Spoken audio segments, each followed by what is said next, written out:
The weather couldn't dampen the spirits of priests, rabbis, imams, celebrities, and everyday Americans who gathered in Times Square to protest upcoming congressional hearings on Muslim Americans' role in homegrown terrorism. Among the demonstrators, the imam who was involved with plans to build a mosque near the World Trade Center site.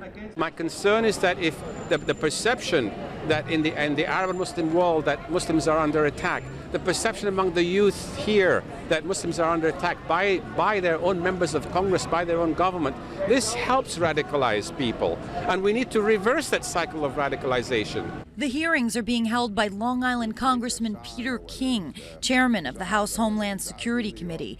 King says the majority of Muslims are outstanding citizens, but claims affiliates of al-Qaeda are radicalizing some American Muslims, and it's a very real threat to the United States. He cites the attempted car bombing in Times Square and the 2009 shootings at Fort Hood as evidence.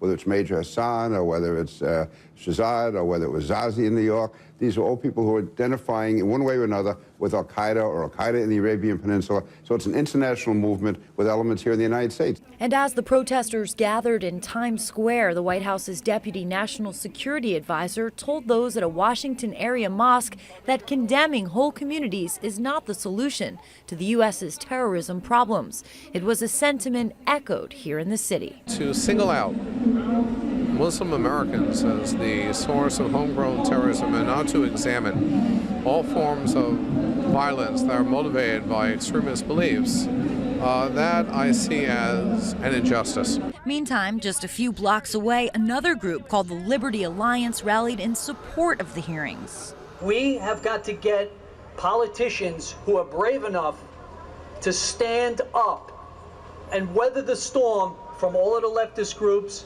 and the media, and if they don't stand up, then they got to stand down. Basically, I'm supporting the right of every American citizen to know who are in the midst, who are living amongst us, who are plotting to take down our current form of government, our current judicial system, and replace it with something that's so totally foreign to what we have in this country as a foundation. The first Muslim elected to Congress, Congressman Keith Ellison, will testify at those hearings.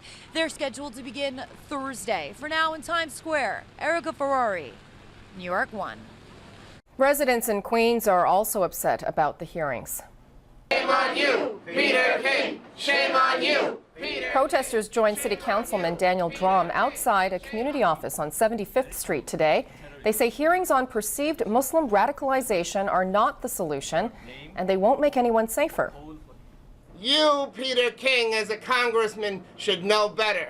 You, Peter King, are responsible to represent everyone in your district. You have Muslims in your district also. Shame on you, Peter King, for doing this. Targeting one community takes us back to an era similar to what happened with the Japanese after World War II, what happened under the McCarthy era. We're spreading fear and hatred rather than tolerance and justice.